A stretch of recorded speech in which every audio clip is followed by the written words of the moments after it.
Good morning बच्चों। आज हम गणित की वर्कशीट क्रमांक 150 देखेंगे।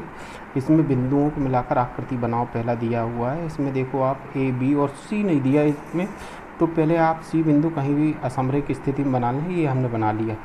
अब इसके बाद इन बिंदुओं को मिलाने पर जो दिए है वो आकृति के बारे में आपको जानकारी देना। जैसे ए बी सी बिंदुओं को मिलाकर बंद आकृति बनाइए।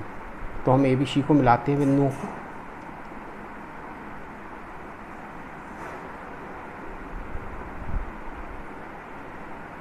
ये मिला है, ये मिलाया और इस प्रकार से ये मिला लिया। तो ये आपके सामने क्या बना, त्रिभुज। तो आप इसमें लिखना है आपको, इसे रंगीन कीजिए। इसमें भुजाएं तो आपको दिख ही रही होंगी, ए बी बी सी और ए सी। ये ए बी बी सी और ये ए सी, तीन भुजाएं हैं और तीन कोण। ये लिखना है आपको। इसी प्रकार से डी ई एफ जी बिंदुओं को मिलाना है आपको। डी से ई ये दिया हुआ है आपको, ये मिला लेते हैं पहले। फिर डी से जी को मिलाना है।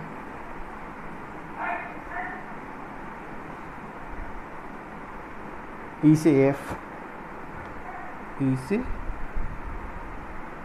एफ ये मिला लेते हैं। फिर एफ से जी,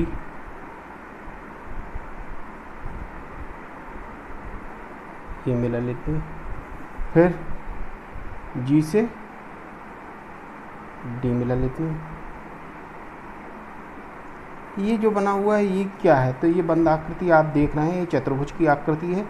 इसमें कितनी भुजाएं हैं, तो 1 2 3 और 4 भुजाएं हैं।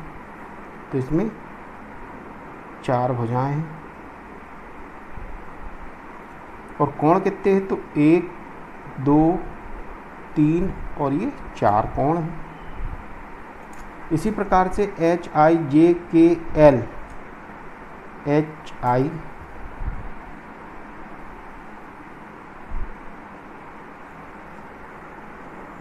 आई से जे, जे से के से एल,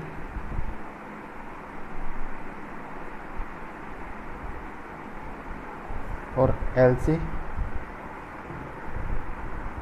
एच, ये मिला लीजिए। ये आकृति क्या है, पंचभुज की आकृति है। इसमें कितनी भुजाएं हैं, 5, 1 2 4 और ये 5। तो 5 भुजाएं हैं। और कोण कितने हैं, 1 2 3 4 और ये 5 कोण हैं। इसी प्रकार से आप इसको भी मिलाकर बना सकते हैं। M N O P Q R को मिलाकर इसी प्रकार से आपको लिखना है। वर्कशीट क्रमांक 151 में आपसे चतुर्भुज की पहचान के बारे में पूछा गया है। दिए निर्देशों अनुसार बिंदुओं को मिलाकर चतुर्भुज बनाइए। तो चतुर्भुज मिलाना, ये पहला तो आपको आयत दिख ही रहा है, दूसरा हम देख लेते हैं, इनको मिला लेते हैं।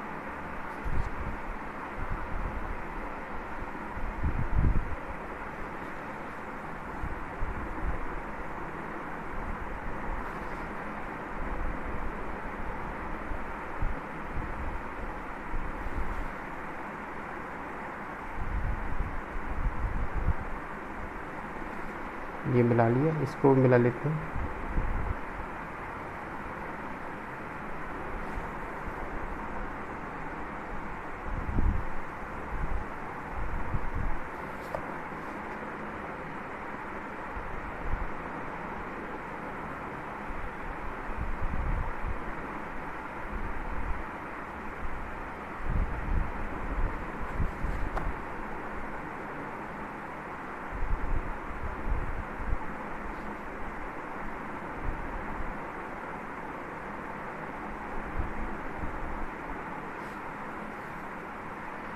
इस प्रकार से ये बिंदु थोड़ा सा दूर है। अब हम आकृति को देखते हैं। इसमें हम पाते हैं ये जो आकृति है इसमें आप देखेंगे कि भुजा की यदि माप लेते हैं तो ये आप देखेंगे ये 2.5 सेमी, 0 से लेके ये 2 और 2 के बाद 5, 2.5 सेमी है। और इस साइड यदि हम देखें तो ये 1.5 सेमी, तो ये आप लिख सकते हैं 2.5 सेमी, ये 1.5 सेमी। ये और ये आमने सामने की भुजाएं बराबर हैं। इसका मापन करके देख लो आप, ये 2.5 सेमी, इसी प्रकार से ये 1.5 सेमी आता है या 1.5 सेमी। तो आप पाएंगे ये क्या है, एक आयत है। ये क्या है, एक आयत है। अब आपसे पूछा गया है ABCD बिंदुओं को मिलाकर बंद आकृति बनाइए, इसे रंगीन कीजिए, भुजाओं और कोणों को नाप कर देखिए। यह एक आयत है। क्या है, आयत। इसी प्रकार से EFGH बिंदुओं को मिलाइए। ये हमने EFGH बिंदुओं को मिलाया। बनने वाली आकृति को रंगीन कीजिए, भुजाओं और कोणों की माप को देखकर यह एक क्या है। तो हम बिंदुओं को नाप कर देखते हैं। ये 2.5 सेमी है, इसको आप मापते हैं तो ये 2 सेमी आता है। ये 1.7 सेमी, तो ये 1.7 सेमी आ रहा है और ये 2.5 सेमी। तो ये भी क्या है, एक आयत है। ये भी क्या है, एक आयत है। अब तीसरी आकृति IJKL बिंदुओं को मिलाइए। ये IJKL बिंदुओं को मिला रहा है।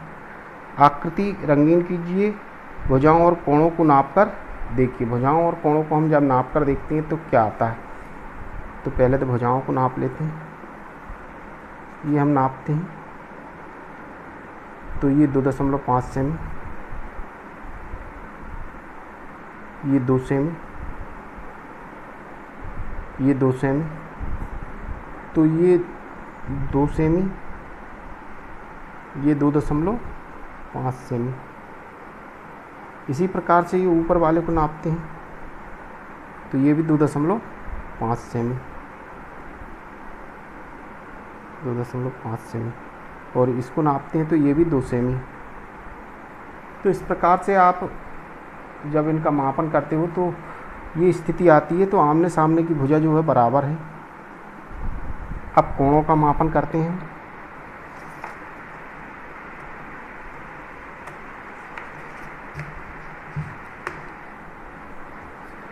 कोणों के मापन जब हम करते हैं तो पाते हैं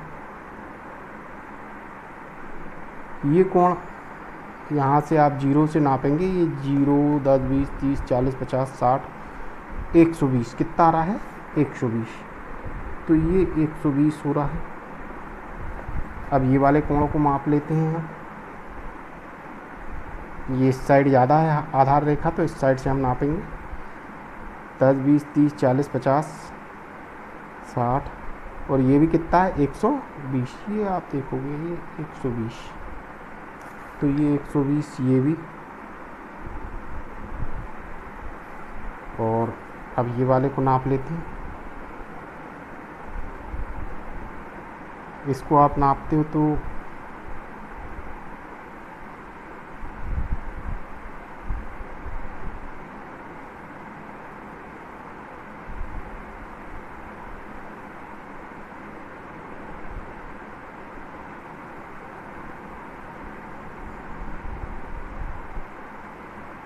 ये आ रहा है आपका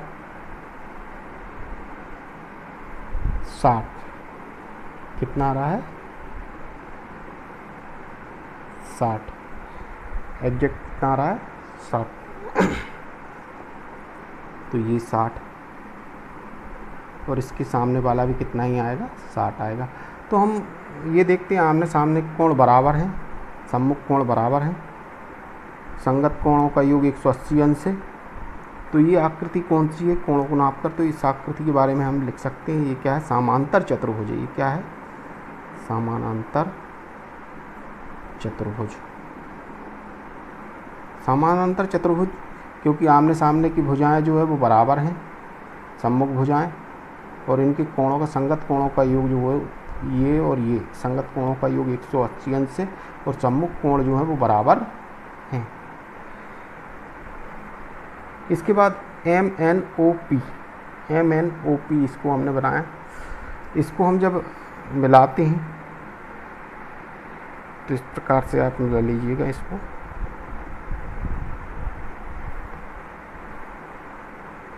इसमें ये विकर्ण का निर्माण करते हैं हम, ये चीज़ एक्स्ट्रा कर लेते हैं इसमें। अब आप इसको बनाने के बाद आप जब कोणों को नापेंगे तो इसमें आप पहले भुजाओं का मापन करते हैं। ये भुजा तो ये 2 सेमी यहाँ पे नज़र आती है। ये थोड़ा सा बिंदु थोड़ा सा इधर है, ये हमने चेंज कर लिया था। ये 2 सेमी है, ये 2 सेमी है और ये भी 2 सेमी। तो इस प्रकार से आप इसको जब निर्मित करोगे तो ये क्या हो रहा है, आपके पास एक समचतुर्भुज का निर्माण कर रहा है। ये क्या कर रहा है, समचतुर्भुज का निर्माण कर रहा है, जिसकी सभी भुजाएं क्या हैं, बराबर हैं। दूसरा, समचतुर्भुज में कोण, तो सम्मुख कोण बराबर होते हैं। अब देखिए कोणों का मापन हम करके देखते हैं।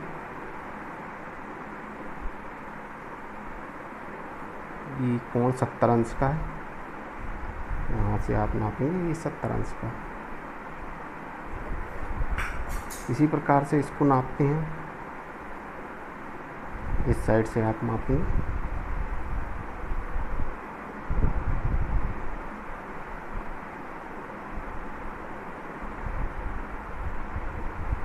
एक 110 का, यहाँ से पुनः एक चक्कर मापते हैं।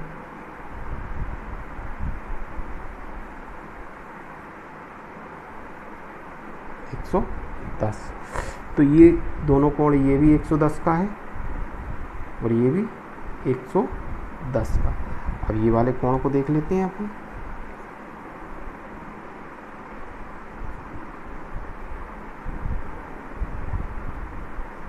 ये कोण कितने का, 70 अंश का है। तो ये कोण भी कितने का होगा, 70 का होगा। इस प्रकार से हम पाते हैं सम्मुख कोण बराबर हैं और जो विकर्ण है वो एक दूसरे पर लंबवत हैं। इसीलिए ये जो आकृति है ये क्या है, समचतुर्भुज की आकृति। ये कौन सी है, समचतुर्भुज, समचतुर्भुज, क्योंकि इसकी सभी भुजाओं का माप जो है वो 2 सेमी है। 2 सेमी, 2 सेमी, 2 सेमी और 2 सेमी। इस प्रकार से आप इसको लिख सकते हैं। अब इन आकृतियों के विकर्ण की लंबाई नाप कर लिखिए आप। तो पहली आकृति ये है, इसका विकर्ण हम बनाते हैं।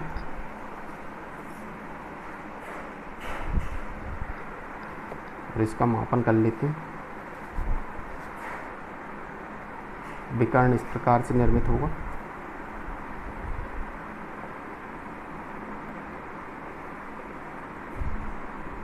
ये विकर्ण बना और जब इसका मापन करेंगे आप तो ये लगभग 2.4 सेमी, 2.7 सेमी। पहला विकर्ण जो निकल रहा है वो 2.7 सेमी। इसी प्रकार से ये विकर्ण हम बना लेते हैं। ये भी 2.7 सेमी। इस प्रकार से आकृति 2, ये आकृति 2 है। इसको हम देख लेते हैं।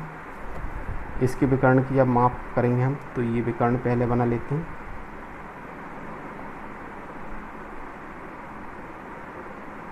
और ये कितने सेमी का है, 3 सेमी, 3 सेमी। और इसमें भी ये 3 सेमी। तो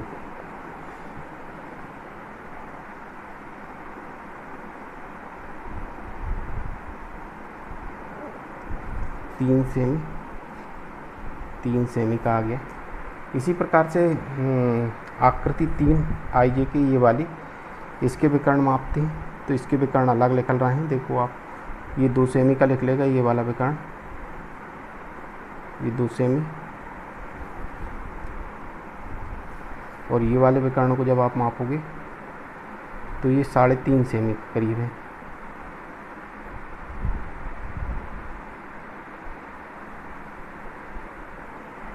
ये विकर्ण जो है 3.5 सेमी का निकलता है। 3.5 सेमी, इस प्रकार से। इसी प्रकार से आकृति डी वाली, ये इसमें भी आप देखेंगे तो ये वाला विकर्ण जो है आपका 3 सेमी का है और ये वाला विकर्ण जो है 2 सेमी का, तो 2 सेमी और 3 सेमी, इस प्रकार से आप इसकी पूर्ति कर सकते हैं। वर्कशीट क्रमांक 152 में आपको दिया है चतुर्भुज की पहचान। अब आपको दिया है समांतर चतुर्भुज, हाँ बराबर, सम्मुख भुजाएं बराबर होती हैं, समांतर चतुर्भुज समानांतर होती हैं, बराबर भी होती हैं, सभी भुजाएं बराबर नहीं होती, सम्मुख कोण बराबर होती हैं, विकर्ण बराबर होते हैं, परस्पर लंब नहीं होते। ये समांतर चतुर्भुज आपने जो पीछे पढ़ा उसके बारे में दिया है। इसके बाद जब हम आते हैं आयत पर, तो आयत में आप देखेंगे कि समांतर चतुर्भुज सम्मुख भुजाएं समानांतर होती हैं, हाँ सामने सामने सम्मुख भुजाएं बराबर होती हैं क्या? हाँ होती हैं। सभी भुजाएं बराबर होती हैं क्या? नहीं। सम्मुख कोण, तो आयत के प्रत्येक कोण 90 अंश का होता है, इसलिए ये भी हाँ में आएगा, बराबर होते हैं। विकर्ण बराबर होते हैं, हाँ। परस्पर लंब नहीं। इसी प्रकार से वर्ग की आकृति जो आपने देखी अभी, उसमें सम्मुख भुजाएं समानांतर होती हैं, हाँ। बराबर होती हैं, हाँ। सभी भुजाएं बराबर, हाँ। सम्मुख कोण बराबर होती हैं, हाँ। सभी 90 अंश के होते हैं इसमें भी। विकर्ण बराबर होते हैं, हाँ। और लंबवत बिल्कुल होती हैं। फिर समचतुर्भुज में आपसे पूछा गया समांतर भुजाएं, हाँ। बराबर नहीं। सभी भुजाएं, हाँ। कोण बराबर, हाँ। सम्मुख कोण बराबर होती हैं। विकर्ण अब भी आपने देखा, नहीं। विकर्ण बराबर नहीं। परस्पर लंब, विकर्ण बराबर हैं, हाँ। इस प्रकार से आप इसको भर सकते हैं। इसी प्रकार से कोई अन्य आकृति बना के और उसके बारे में लिख सकते हैं। फिर यहाँ पर दिया प्रत्येक आयत का कोण 90 अंश का होता है। आयत के सम्मुख भुजाओं की लंबाई बराबर होती है। वर्ग के विकर्ण एक दूसरे पर लंब होते हैं। समचतुर्भुज की सभी भुजाएं बराबर लंबाई की होती हैं। समानांतर चतुर्भुज की सम्मुख भुजाएं बराबर होती हैं।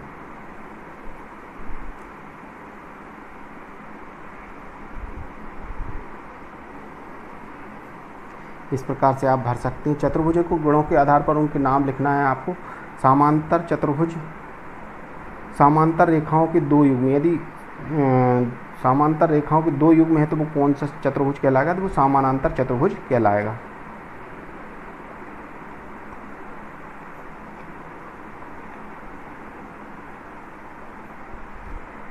इसी प्रकार से 4 समकोण वाला समानांतर चतुर्भुज जिसमें चारों समकोण हो, आयत कहलाता है।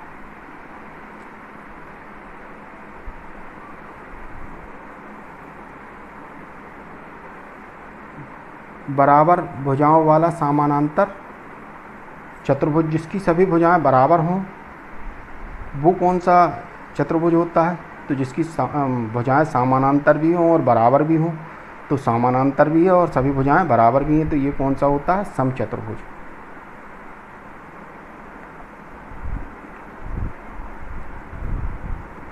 समकोण वाला समचतुर्भुज, जो समकोण जिसकी समकोण हो और सभी समचतुर्भुज में आए, सभी भुजाएं बराबर हों, तो वो क्या कहलाता है? वर्ग।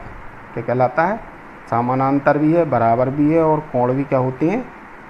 सम्मुख कोण भी बराबर होते हैं। 90-90 अंश के सभी कोण होते हैं, इसलिए ये क्या होता है? वर्ग। इस प्रकार से आप इसको भर सकते हैं। वर्कशीट क्रमांक 153 में आपको त्रिविमीय आकृति के बारे में चाही गई है। इसमें सबसे पहले जो दिया है वो एक चित्र दिया है त्रिकोण टाइप का, इसमें 3D आकृति, इसको बोलते हैं शंकु। शंकु। इसमें नीचे का जो स्तर है वो क्या है? फलक।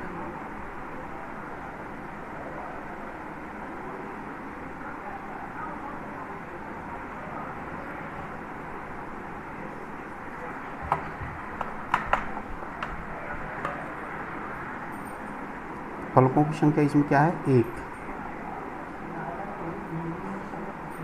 शीर्ष ये है 1।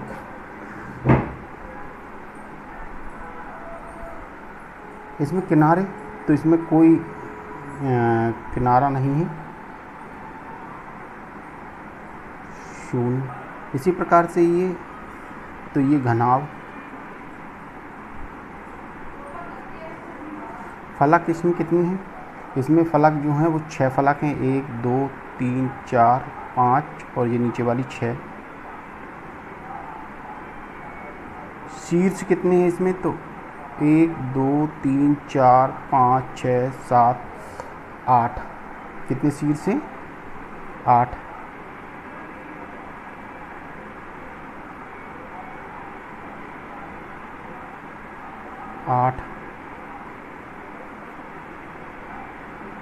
किनारे कितने हैं?